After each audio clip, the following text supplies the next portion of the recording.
Anger management.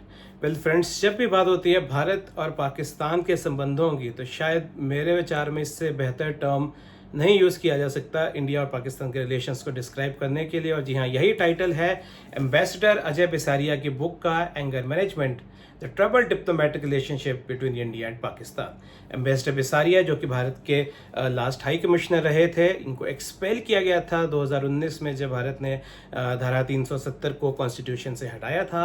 Ambassador Bisaria पेशे से राजनयिक हैं और बहुत डेकेड्स का उनके पास डिप्लोमेटिक एक्सपीरियंस है। उन्होंने डिस्क्राइब करा है इंडिया और पाकिस्तान के ट्रबल्ड रिलेशनशिप को अपनी इस बुक में। तो आइए देखते हैं क्या बताते हैं ambassador Bisaria about India and Pakistan. Keep watching. नमस्कार, स्वागत है एक बार फिर से आप सबका बुक्स वाले भैया पे। मेरा नाम अभिषेक है। आज मैं बात कर रहा हूँ डिप्लोमेसी की, फॉरेन रिलेशनशिप की, और जिस बुक के बारे में बात करूँगा वो है एंगर मैनेजमेंट, जो लिखी है एम्बेसडर अजय बिसारिया ने, जो मैंने आपको बताया कि भारत के हाई कमिश्नर रहे थे पाकिस्तान में। दोस्तों, ये बुक आपको बताती है भारत और पाकिस्तान के संबंध एक डिप्लोमेट के नज़रिए से। जी हाँ, फॉरेन रिलेशंस की जब भी बात होती है, एक फॉरेन कंट्री की बात होती है, तो डिप्लोमेट्स का, राजनयिकों का एक बहुत इंपॉर्टेंट रोल होता है प्ले करने में, बिकॉज उन्हीं के थ्रू ही आप एक देश से दूसरे देश से अपने संबंध बनाते हैं। एम्बेसडर बिसारिया ने बुक 8 पार्ट्स में लिखी है। अलग अलग पार्ट्स में अलग अलग इवेंट्स के माध्यम से वो बताते हैं कि कैसे रहे हैं भारत और पाकिस्तान के संबंध। तो वो शुरुआत करते हैं 1947 से, जब भारत का विभाजन हुआ, पाकिस्तान का उदय हुआ, और उस वक्त कैसे संबंध रहे आफ्टर पार्टीशन, क्योंकि उस वक्त हम सब जानते हैं कि सिचुएशन बहुत ख़राब थी। इसके बाद उस पार्ट में वो बताते हैं कि कैसे 1950s में इनिशियली काफ़ी प्रयास किए गए भारत और काफ़ी हद तक पाकिस्तान की तरफ से भी संबंधों को सुधारने के। नेहरू लियाकत पैक्ट हुआ, जिसमें कि माइनॉरिटी प्रोटेक्शन की बात हुई 1950 में। लेट 50s में भारत और पाकिस्तान के बीच जो रिवर्स का पानी, जो वाटर के डिवीज़न का मसला था, वो सॉल्व किया गया।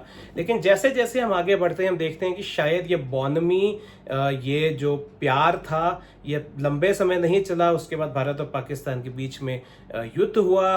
पाकिस्तान ने कुछ पार्ट कश्मीर का चाइना को दिया। उसके बाद फिर से हम देखते हैं कि युद्ध रहा। और इसके बाद बात आती है बहुत से इम्पॉर्टेंट इवेंट के, जो कि 1971 का था, जब बांग्लादेश बना, पाकिस्तान का विभाजन हुआ।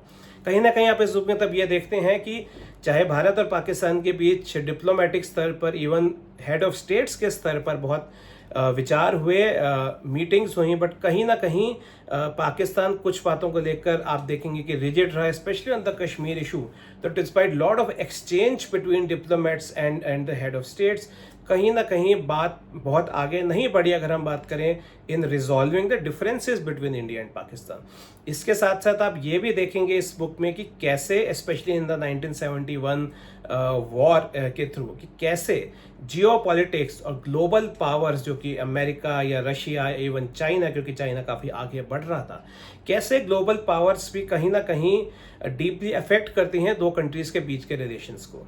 इनफैक्ट जो हिस्ट्री जानते हैं, और जैसा कि एम्बेसडर बिसारिया ने भी बुक में बताया है, पाकिस्तान की क्रिएशन के पीछे भी एक जियो पॉलिटिकल एंगल था, बिकॉज इंग्लैंड और रशिया के बीच जो एक ग्रेट गेम चलता था टू अटेन ग्लोबल सुप्रीमेसी, इसलिए कहीं ना कहीं ब्रिटिशर्स को एक ऐसी कंट्री चाहिए थी, एक स्ट्रेटेजिक लोकेशन पर, जहां से वो अपने लक्ष्य को, एक जियो पॉलिटिकल डोमिनेशन को लेकर आगे बढ़ें।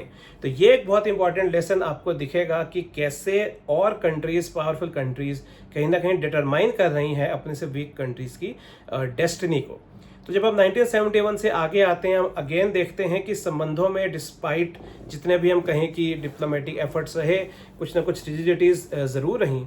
इसके साथ साथ भारत और पाकिस्तान में कैसी कैसी सरकारें आई, और पाकिस्तान, जैसा कि हम सब जानते हैं, बहुत लॉट ऑफ टाइम वो मिलिट्री रूल में रहा। तो गवर्नमेंट का अपना स्ट्रक्चर क्या रहा, कैसे रहा, ये भी एक बहुत इम्पॉर्टेंट फैक्टर रहा है भारत और पाकिस्तान के संबंधों में। अलग अलग जिन पर्सनालिटीज़ ने पाकिस्तान को रूल करा, उन्होंने इंडिया के लिए क्या पर्सपेक्टिव रखा, क्या कोई एफर्ट रखे गए या नहीं, बनाए गए या नहीं। इसके साथ साथ भारत में भी अब देखते हैं कि कैसे कैसे अंडर डिफरेंट लीडर्स भारत और पाकिस्तान के संबंध बने या बिगड़े। तो एक बहुत इंपॉर्टेंट उल्लेख आता है कि जब 1971 के टाइम भारत ने मुक्ति वाहिनी तैयार करी बांग्लादेश की क्रिएशन के लिए, तो फॉरेन ऑफिसर्स, डिप्लोमेट्स से इंदिरा गांधी जी को यही राय मिली थी कि वो गलतियां ना करें जो पंडित नेहरू के टाइम हुई। तो आप देख सकते हैं कैसे कैसे लीडरशिप या जो डिप्लोमेट्स हैं उनकी सोच कैसे फ़र्क लाती है between maintaining the relationship between the two countries.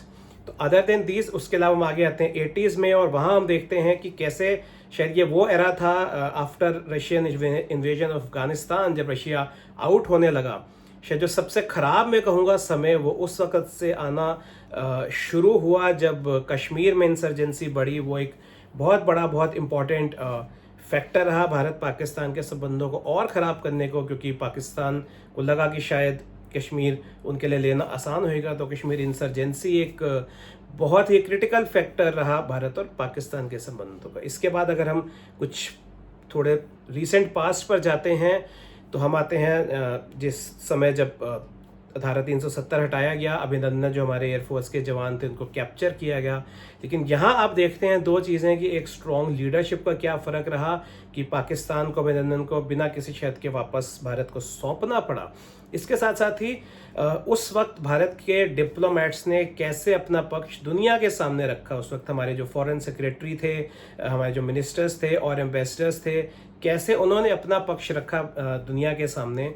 और कहीं ना कहीं आप वो पढ़ के ये बात को अप्रिशिएट करते हैं कि एक डिप्लोमेट का, एक फॉरेन सर्विसेज ऑफिसर का क्या योगदान रहता है राष्ट्र निर्माण में। और जो लोग नहीं जानते, मेरा विचार है कि ये बुक पढ़कर आपको ये समझ आएगा कि एक फॉरेन सर्विसेज का भी, एक डिप्लोमेट्स का, सिर्फ हम उसको एक आइसोलेटेड वे में नहीं देख सकते कि वो फॉरेन रिलेशंस मेंटेन करते हैं।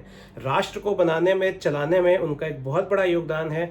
और जो मैं कहूँगा कि शायद एम्बेसडर अजय बिसारिया जी ने बहुत ही खूबसूरती से समझाया है।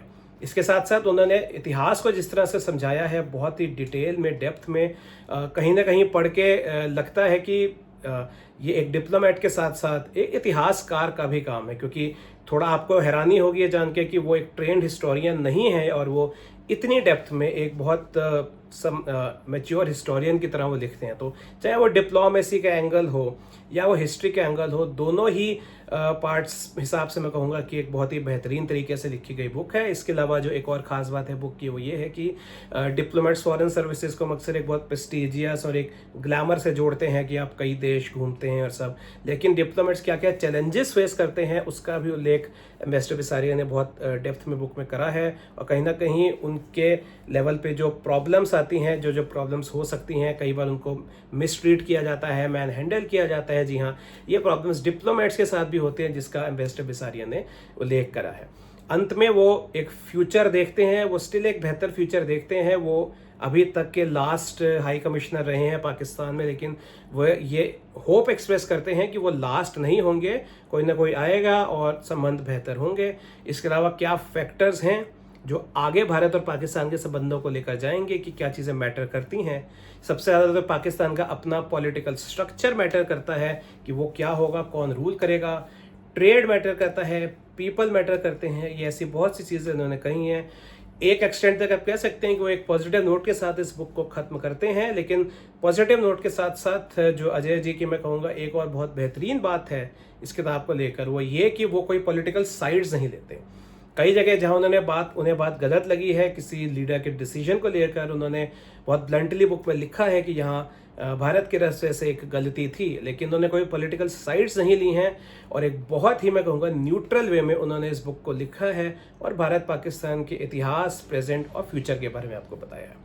तो दोस्तों, यदि आप रुचि रखते हैं हिस्ट्री में, यदि आप रुचि रखते हैं जियोपॉलिटिक्स में या इंडिया पाकिस्तान रिलेशंस में, और यदि आप सिर्फ एक अच्छी नॉन फिक्शन बुक पढ़ना चाहते हैं, तो ये बुक मैं बहुत स्ट्रांगली रिकमेंड करूंगा। मैंने काफ़ी बुक्स पढ़ी हैं on India Pakistan relations, but मेरे विचार में this is one of the best books on India Pakistan relations which I have read. सो मेरी तरफ से एक स्ट्रॉन्ग रिकमेंडेशन है, आप इस बुक को पढ़िए और मैं आशा करता हूँ कि आपको ये बुक ज़रूर पसंद आएगी। धन्यवाद दोस्तों, उम्मीद है आपको मेरी वीडियो पसंद आया। ऐसे और वीडियोस देखने के लिए मेरे चैनल को सब्सक्राइब कीजिए, मुझे ईमेल कीजिए read.at@gmail.com। Thank you.